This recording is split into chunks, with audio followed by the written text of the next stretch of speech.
বন্ধুরা আজকে তোমাদের খুব সহজে বানিয়ে দেখাবো একদম দোকানের মতো পারফেক্ট দানাদার মিষ্টি। আর এই মিষ্টিটা ছোট থেকে বড় সবাই পছন্দ করে, বিশেষ করে বাচ্চারা ভীষণই পছন্দ করবে।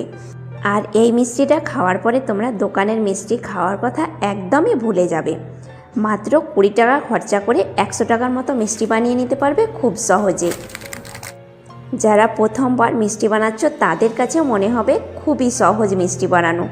তাহলে চলো বন্ধুরা, খুব সহজে তোমাদের রেসিপিটা ঝটপট বানিয়ে দেখায়। আর সব কিছু আমি বাটি মেপে নেব, তাই এখানে 1 বাটি পরিমাণে সুজি নিলাম। আমি 10 টাকা প্যাকেটের সুজিগুলো নিয়েছি।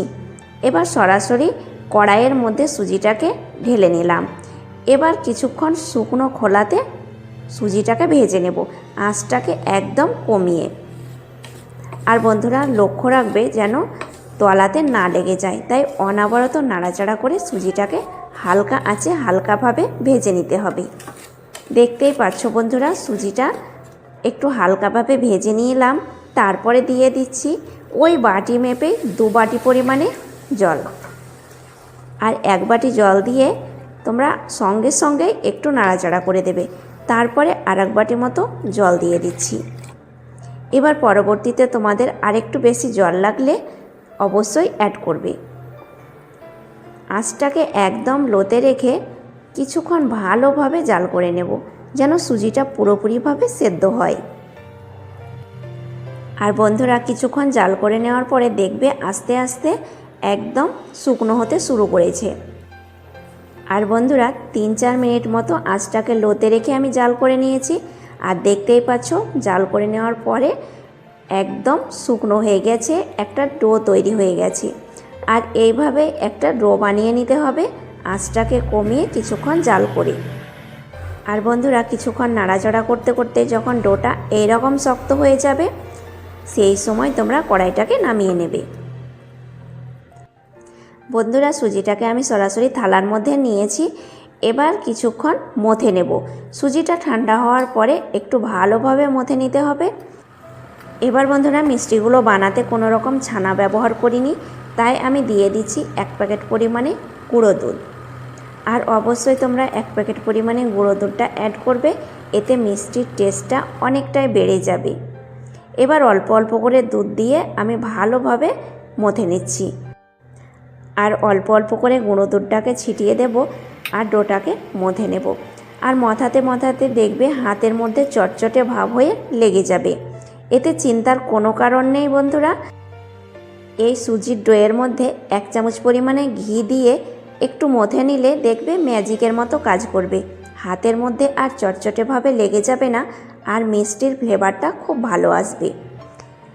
আমি 1 চামচ পরিমাণে ঘি দিয়ে আবারও আমি কিছুক্ষণ মথে নিচ্ছি। এবার বন্ধুরা হাতের মধ্যেও লেগে যাবে না, আর খুব সুন্দরভাবে তোমরা একটু সময় নিয়ে মথে নিতে পারবে। প্রায় আমি 2 থেকে 3 মিনিট মতো ভালোভাবে ডোটাকে মথে নিলাম। আর দেখতেই পাচ্ছ ওপরটা কতটা চিকন হয়েছে, মসৃণ ডোটা তৈরি হয়ে গেছে। এবার বন্ধুরা হাতের মধ্যে আবারও একটু ঘি দিয়ে মিষ্টিগুলো বানিয়ে নিচ্ছি। আমি একদম ছোটও না আবার খুব মোটাও না, মাঝারি আকারে মিষ্টিগুলো বানিয়ে নেব।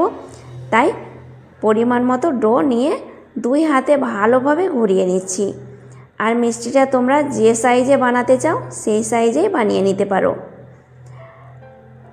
আমি গোল করে মিষ্টিগুলো বানাচ্ছি, তোমরা লম্বা করেও বানাতে পারো, কিন্তু অবশ্যই লক্ষ্য রাখবে মিষ্টির গায়ে যেন ফাটল না থাকে। একদম মসৃণ করে মিষ্টিগুলো বানিয়ে নেবে। আবারও বন্ধুরা একটা বানিয়ে দেখাচ্ছি। 2 হাতে একটু সময় নিয়ে ঘোরাতে থাকবে, এতে দেখবে মিষ্টির গায়ে একটুও ফাটল থাকবে না। এইভাবে চিকন করে মিষ্টিগুলো বানিয়ে নেবে। একে একে সমস্ত মিষ্টিগুলো আমি বানিয়ে নিয়েছি। আর দেখতেই পাচ্ছ বন্ধুরা কতটা সুন্দর হয়েছে। এবার চলে যাচ্ছি পরবর্তী স্টেপে। চুলোর মধ্যে একটা কড়াই বসিয়ে ওই বাটি মেপে আমি 1/2 বাটি মতো চিনি নিয়েছি। 1 বাটি সুজিতে 1/2 বাটি চিনি অ্যাড করেছি। এবার দিয়ে দিচ্ছি 1/2 বাটি পরিমাণে জল। যতটা পরিমাণ চিনি নিয়েছি ততটা পরিমাণে জল দিয়ে দিলাম। এবার আঁচটাকে মাঝারিতে রেখে কিছুক্ষণ জাল করে নেব। আর দিয়ে দিচ্ছি 1 চিমটে পরিমাণে কেশর, এতে কালারটা খুব সুন্দর আসবে। চিনিটা ভালোভাবে গলে আসা পর্যন্ত একটু অপেক্ষা করব। আর দেখো বন্ধুরা, খুব সুন্দরভাবে চিনিটা গলে গেছে।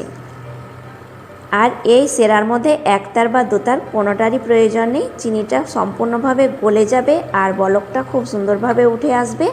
সেই সময় একে একে মিষ্টিগুলো সেরার মধ্যে ছেড়ে দেবে। সমস্ত মিষ্টিগুলো আমি সেরার মধ্যে দিয়ে দিলাম। এবার খুন্তি দিয়ে একটু এপাশ ওপাশ করে নাড়াচাড়া করে দিচ্ছি। আর আলতোভাবে নাড়াচাড়া করে দেবে যেন মিষ্টিগুলো ভেঙে না যায়। এবার ঢাকা চাপা দিয়ে দিচ্ছি প্রায় 3 থেকে 4 মিনিট মতো। 4 মিনিট পর ঢাকনা খুলে নিলাম। এবার দিয়ে দিচ্ছি আধা চামচ পরিমাণে কেওড়া জল। কেওড়া জলটা কেউ পছন্দ না করলে অবশ্যই তোমরা স্কিপ করে দেবে। এই কেওড়া জলটা আধা চামচ অ্যাড করলে ফ্লেভারটা খুব ভালো লাগে। এবার বন্ধুরা, খুন্তি দিয়ে মিষ্টিগুলো নাড়াচাড়া করবে না, কড়াইটাকে ধরে চারিপাশে একটু ঘুরিয়ে দেবে। আর দেখতেই পাচ্ছ বন্ধুরা, সেরাটা সম্পূর্ণ মিষ্টির মধ্যে টেনে নিয়েছে আর মিষ্টিগুলো কতটা ফুলে গেছে। আর মিষ্টিগুলো অনেকটাই নরম তুলতুলে হয়েছে।